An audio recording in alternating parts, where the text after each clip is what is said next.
Check 1, 2, check.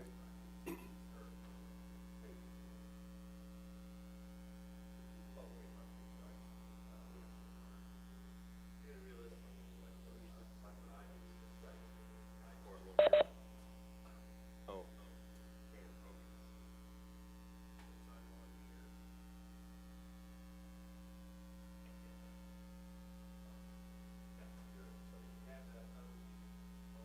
Audio check 1, 2, check.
Good morning, everyone. It is just after 9 a.m. I see Commissioner Coleman. Morning. Good morning. And Commissioner Kolkmeyer. Morning. Morning, Madam Chair. Morning. And Commissioner Mitchell. Good morning, Commissioners. Morning. Okay. All right. It's after 9 a.m. and all the commissioners are present, so we will begin the agenda meeting for today, Wednesday, February 11th. I would ask those who are participating on the call to please mute your phone unless you need to speak. Today, there are only two new orders. But first, we have minutes to approve from the February 5th, 2025 agenda. Commissioners, are there any changes or modifications to the minutes? Hearing none. All those in favor of approving those minutes, please say aye. Aye. Aye. Uh-oh. Did you get my eye? Yeah, I did. The screen just went off, so I just want to make sure we're good. We good? We can see you just fine. Okay, all those opposed? Okay, those minutes are approved. Okay. Before we go on, I just want to check on the IT. Okay. We're good. All right, first tariff annual order today is in file number EF-2026-0106. In the matter of the application of Union Electric, DBA Ameren, Missouri, for an order authorizing the issue and sale of additional long-term indebtedness. On December 15, 2025, Ameren, Missouri filed an application requesting authority to issue up to $1.5 billion in additional long-term indebtedness to refinance short-term debt and fund near-term expenditures. On January 15th, staff recommended approving Ameren's financing authority request subject to certain conditions as not detrimental to the public interest. Among other things, the proposed conditions included reporting requirements, the filing of a 5-year capitalization plan, and filing requirements to ensure the proceeds of the debt issuance will be properly recorded and categorized in future rate cases. On January 20th, Ameren, Missouri responded it did not object to any of staff's proposed conditions, and no other responses were received. After review of Ameren, Missouri's application and staff's recommendation, I recommend approval of Ameren, Missouri's application subject to staff's conditions. Issuing long-term debt, which is usually with a lower interest rate than short-term debt, is the most economical way for the company to fund near-term capital expenditures and keep costs to ratepayers as low as possible. So with that, I recommend we approve the order version number 1. Commissioner Coleman. I support the order. Commissioner Kolkmeyer. I support the order. Commissioner Mitchell. I'm in support of the order as well. All those in favor of approving this order, please say aye. Aye. Aye. Those opposed? By a vote of 4-0, that order is approved. Second and final tariff renewal order today is in file number EA-2025-0238. In the matter of the application of Union Electric, DBA Ameren, Missouri, for permission and approval and certificates of convenience and necessity, authorizing it to construct new generation and battery energy storage system. On January 26, 2025, Ameren, Missouri filed its application which requested a certificate of convenience and necessity to construct, own, operate, and maintain an 800-megawatt simple cycle natural gas electric generation facility with fuel backup capability and a 400-megawatt battery energy storage system, collectively known as the Big Hollow Project, located at the former site of Ameren, Missouri's Rush Island Energy Center. After reading the filed testimony and hearing from the public through local public hearings, both Ameren and staff filed an unopposed stipulation to recommend that the Commission approve the CCN subject to certain conditions. Among other things, the agreement requires Ameren, Missouri to retain and to provide to Commission staff all supporting eligibility documentation for any investment tax credit provided for in the Inflation Reduction Act, file quarterly progress reports on the construction of the project, If the cost of the project changes by more than 15%, Ameren, Missouri will notify the commission and provide a description of the change in cost, the reason for the cost change, and how Ameren, Missouri attempted to mitigate that cost change. If Ameren elects to use construction work in progress or CWIP accounting rate base as allowed by Senate Bill 4 passed last year, Ameren must first request approval from the commission and provide supporting analysis that the utilization of CWIP will be less costly to customers than traditional accounting methods. And Ameren will provide information relating to the Big Hollow project and future triennial integrated resource planning filings. The Office of Public Counsel and Renew Missouri also do not oppose this agreement. I believe this order, which would approve the unopposed stipulation, provides reasonable terms under which Ameren, Missouri should be authorized to construct and to put into service needed dispatchable replacement capacity, and I recommend approval. With that, I recommend we approve the order, version number 2. Commissioner Coleman.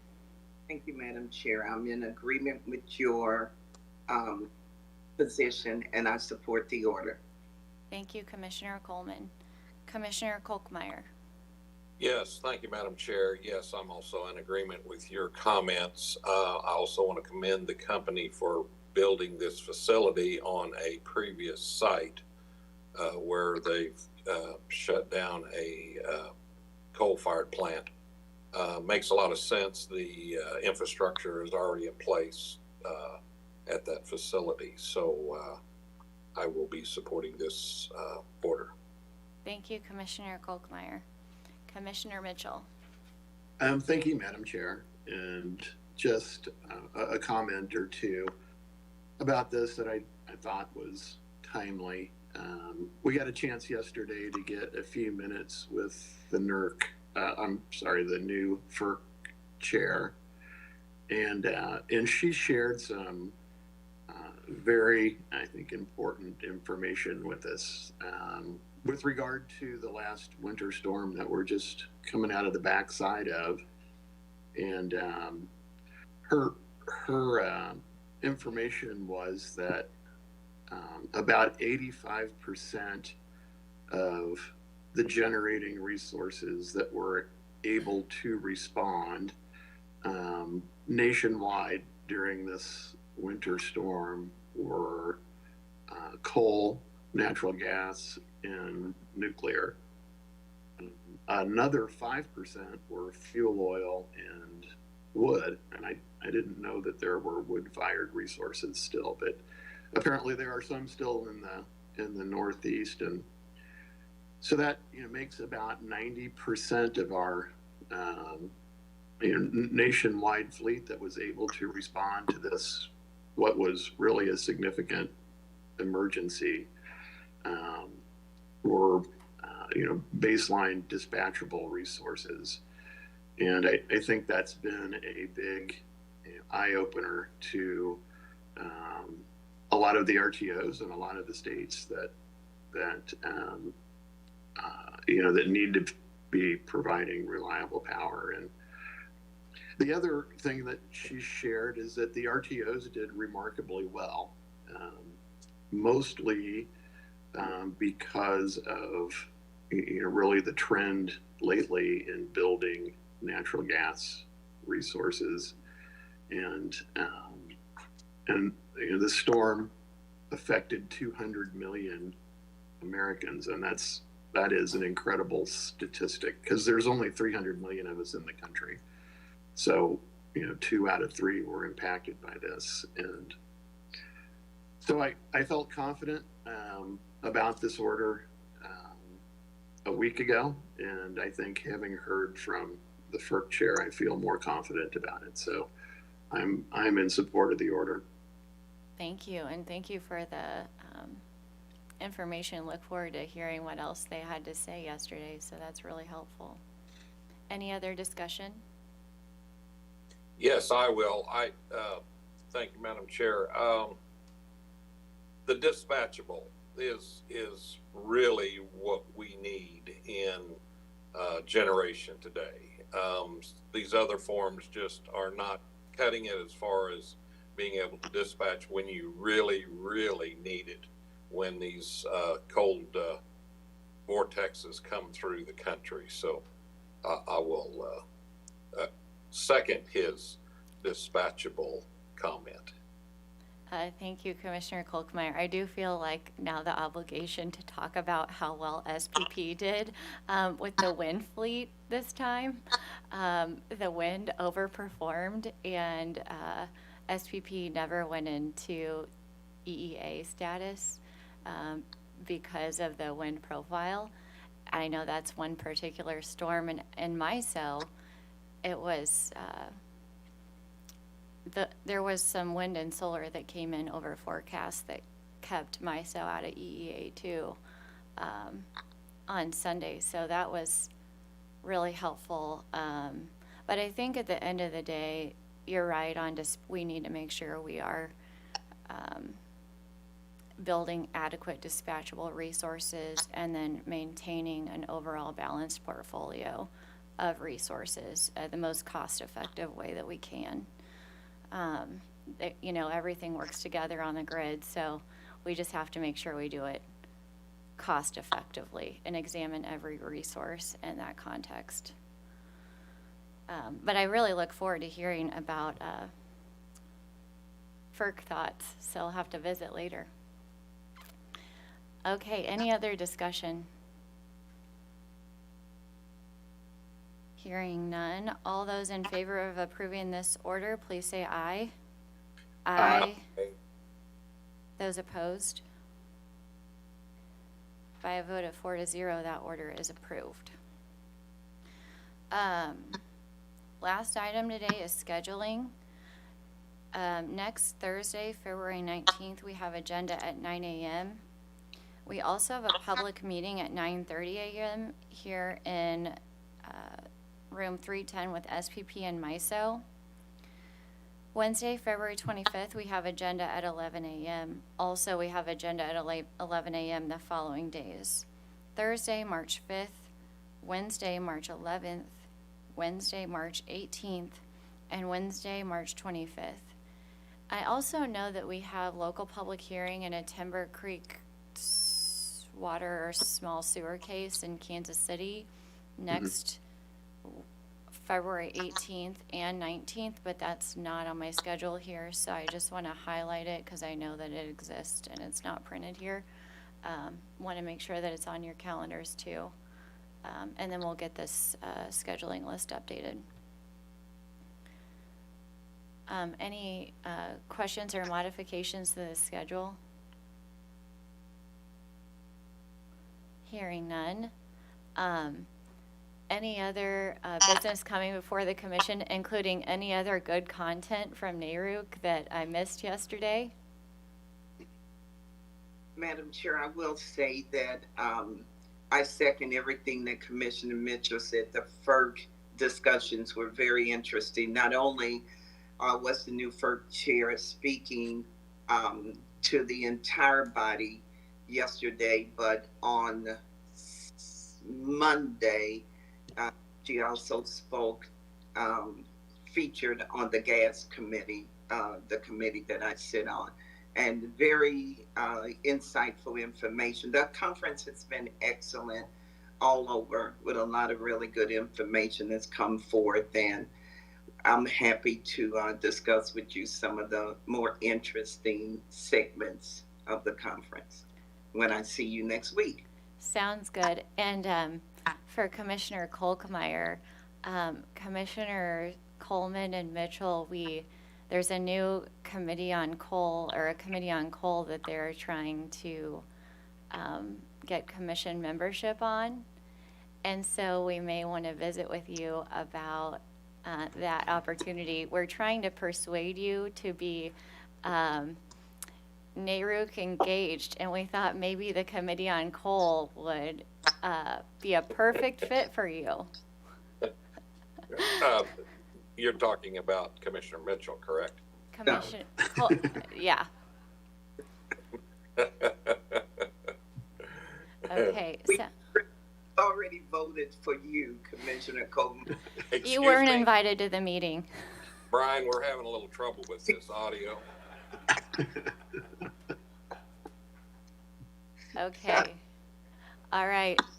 Seeing no further business coming before the commission, we're adjourned. Thanks, everyone. Thank you, Madam Chair. Thank you. Thanks. Bye-bye.